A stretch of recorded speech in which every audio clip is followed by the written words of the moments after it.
Welcome to Movie Stories. Today's story is an Australian science fiction film called 2067. Spoilers ahead. Watch out and take care. The premise of the movie is set in 2067, when the world has been destroyed beyond rehabilitation because of climate change. All plant life has been extinct. With a lack of plant life, the amount of oxygen in the air has decreased exponentially. People have to buy artificial oxygen to survive. 99% of the world has gone dark. People suffocate to death. In such conditions, only one city in Australia has survived, and it is all thanks to a company called the Chronocorp Corporation that manufactures synthetic oxygen. However, artificial oxygen causes a fatal disease called the sickness over time. Humankind has mere years before it goes fully extinct. Ethan White is a resident of the Australian city. He and his friend, Jude, work as mechanics in the Chronocorp Corporation. The corporation is also working day and night to find a cure for the sickness and a way to save the world. Ethan's wife, Xanthi, also has the sickness. Ethan works hard day and night to earn and buy her better oxygen. One day, as Ethan and Jude work in the tunnel, the Chronocorp CTO of Particle Research, Regina Jackson, summons them to her office. There, she introduces herself to the two, and tells them that humanity is going to die in a few years if the conditions do not change. She then reveals that Ethan is the only one who can help everyone and save humanity. Ethan is confused and doesn't believe her. But Regina insists he visit their lab. The lab has huge machinery. The lab doctor named Billy Mitchell introduces himself to Ethan, and looks at Ethan's wrist device for a second. They then explain to him that Ethan's father, Dr. Richard White, started this project 20 years ago. The machine that stands in front of them is a time machine called the Chronicle. In the first ever experiment done with the machine, they had to send radio waves into it to check what was on the other side. They found out through it that 407 years later, in 2474, the Earth would have enough vegetation to maintain enough oxygen in the air and sustain human life.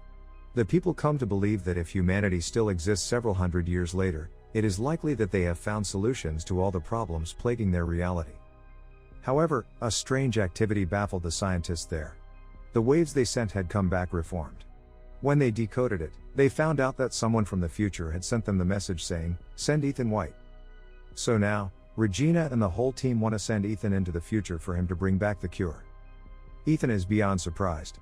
He doesn't believe them and thinks that Regina is just bluffing. Moreover, he doesn't want to leave his sick wife and go into the future. So, he declines to help.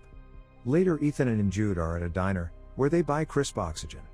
Jude tries to persuade Ethan to go through with the plan and help save humanity. However, Ethan laughs at him, saying that he doesn't want to be like his father. Ethan hates his father for never being there for him. 20 years ago, his father left home and went missing, while his mother was killed when he was a kid. Since then, he has been brought up by Jude, who he regards as his older brother as well as best friend. He blames his father for leaving his mother to complete the project, and doesn't want to follow in his path and leave his sick wife. However, Jude manages to persuade him, saying that the only way he can save his wife is by finding a cure. Ethan reminisces of his 8th birthday when his father has bought him a strange box as a gift. As he puts his hands inside the box, a device latches onto his wrist, making him bleed. Richard had placed a permanent hand device on his son. It has been many years, but Ethan doesn't know its use yet. Later at home, Ethan tells Xanthi everything that happened during the day, and she too insists him to go. The following morning, Ethan scribes, "I will find my way back to you on a metal flower," and leaves it beside Xanthi. He then goes to Regina's office again and tells her that if he can find only one cure, they will have to give it first to Xanthi. Regina accepts, and takes him to the lab again. Dr. Mitchell shows him the suit that he has to wear before getting into the machine. As they begin to explain the mission to him, Ethan realizes that they do not have a plan. They have no clue what he will see, or who he will meet at the other end. However, after they put him in the suit, they give him an AI device called the Archie. Archie will show the lab Ethan's vitals at all times. It will also help to navigate his location. Then, they finally throw him into the machine. Inside, Ethan moves at high speed through time. He falls from the sky and lands in an unknown jungle. The friction from the air causes his suit to catch fire, so he quickly gets out of it. Then, he looks around, and is astounded by the beauty of nature. He finds that the world has completely changed. The trees and the natural oxygen are back. He walks in the direction Archie directs him, and sees a bunker door of some sort. But what catches his eyes is a skeleton that lies right in front of the door. Its skull has a bullet hole in it. Furthermore, he looks at the name tag on it and is horrified to see his own name. The skeleton is Ethan's. Ethan also finds the skeleton's Archie, and plays the last recording on it. He hears a man say that this is the only way, and shoots Ethan. Just then, the device's power goes off. He is horrified, believing that this is the fate that awaits him. Then, he notices the skeleton's wrist device. It is identical to Ethan's, except the light glows green in the skeleton's device, but Ethan's has been red his whole life. That night, he lights a fire and eats wild berries. It turns out that the berries were poisonous. Ethan vomits and starts to go unconscious. Ethan wakes up after a while, and is surprised to see Jude in front of him. As it turns out, the lab saw Ethan's vitals dropping and assumed he was having a reaction to poison. So, they quickly sent Jude to the future, with the cure to save him. Sometime later, Ethan and Jude find that his skeleton remains there, which means his fate hasn't changed. They then use Archie to find another door. Some device scans Ethan's eye and grants them access. When they go in, a monitor welcomes him. It asks him for a DNA sample. When he accepts it, his wrist device begins to work, making him bleed. After the blood test, it goes green. The lights to the room turn on and they realize that they are in Chronocorp's lab, 407 years later. The time machine is in front of them too. Jude gets excited because now they have the means to go back to the past, but Ethan doesn't think so, saying they haven't changed anything, and he will end up dead, just like the dead Ethan. Ethan checks the system log and finds a holographic recording made by his father, who explains that the time machine was originally designed to collect the oxygen data in the future planet, and then transmit it back to the past. However, when his father first started the time machine, he received a message asking him to send his son to the future. Despite his misgivings, he chose to do so and made a DNA verification here for Ethan. Soon, Ethan and Jude realize that the time machine won't be able to take them back because its battery has almost depleted after 407 years. What's worse is that the activation of the lab triggers a malfunction in its nuclear power core, threatening to unleash a nuclear explosion in just 4 hours. This means they have to find a way to fix the time machine and travel back before the explosion. Running out of time, they have to act quickly. Outside, they are surprised to find a ruined city covered with green plants, but inhabited with no humans, showing that Earth starts to recover itself after human extinction. Human skeletons are scattered everywhere. Ethan gets to his wife's house, only to find her bones, making him fall into despair. Jude tries to persuade him to go back to the past, as the cure against the sickness doesn't seem to exist even in the future world. However, Jude's words make Ethan suspicious.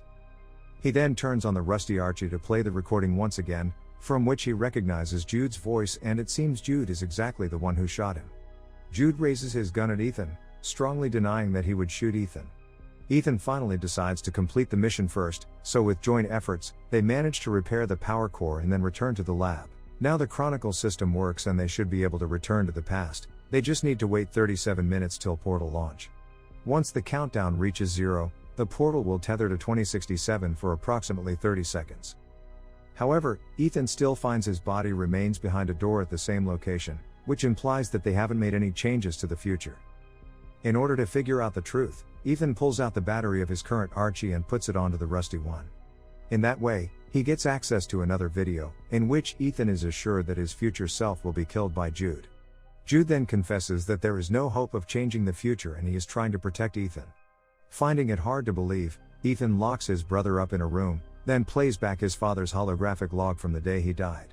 He soon discovers a conversation between the Chronocorp's CTO, Regina Jackson, and his father. It's shown that Ethan's father wanted to use the time machine to save all mankind by finding the cure, but the CTO only intended to use the machine to flee from the dying time with some chosen few. However, whichever plan they choose, someone must travel into the future and turn on the time machine. To safely send living matter through time, it requires an operational link from both sides. In order to stop the CTO with her plan, his father locks the time machine and sets Ethan's DNA as the verification key. In anger at what Ethan's father just did, the CTO killed him immediately. She then orders Jude to kill Ethan's mother and be a guardian to him, so one day they can use Ethan's wristband to get access to the future. Ethan is beyond surprised. The man he thought of as his brother, turned out to be the one who killed his mother and is about to kill him too. He also realizes that he has misunderstood his father, who didn't deliberately abandon the family. Knowing that Regina wants to bring a chosen few into the future, Ethan tries to shut the time machine down, but Jude rushes to stop Ethan and reveals that he's tasked here by the CTO to ensure that Ethan is sent in time to repair the power failure. Once Ethan activates the time machine, he should kill Ethan. However, Jude has formed close emotional relations with Ethan over the years. Seeing his brother-like friend in that state because of him, he is guilt-ridden. So, instead of shooting Ethan, he shoots himself dead. In rage and regret, Ethan is determined to fulfill his father's dying wish, which is to find the cure and save the dying humans. He looks into the monitor, and finds the very first message written by his father. He deduces that the message sent Ethan White was sent by himself. Hence, he codes in the message again and sends it into the past, along with many other things. Meanwhile, in the laboratory of the year 2067, the CTO with a group of privileged chosen people are waiting anxiously for the time machine to be activated. To their shock, however, the time machine sends back hundreds of extinct plants along with a copy of the recorded murder of Ethan's father. Soon after, the time machine is destroyed by Ethan, resulting in the collapse of the CTO's plan. In the end, the CTO is arrested due to the murder. The plants sent back to 2067 are cultivated to revitalize the planet. Ethan's wife also receives a flower sent from him and understands his choice. While Ethan has to stay in the future world alone, he buries Jude and forgives him. A butterfly catches his attention, and leads him again to the same entrance, where Ethan is happy to notice that the corpse of his future self is gone. He rushes to take a look at the world outside, and feels relieved to see a futuristic eco-friendly city, in contrast to the deserted one from earlier. His decision had changed the future of mankind.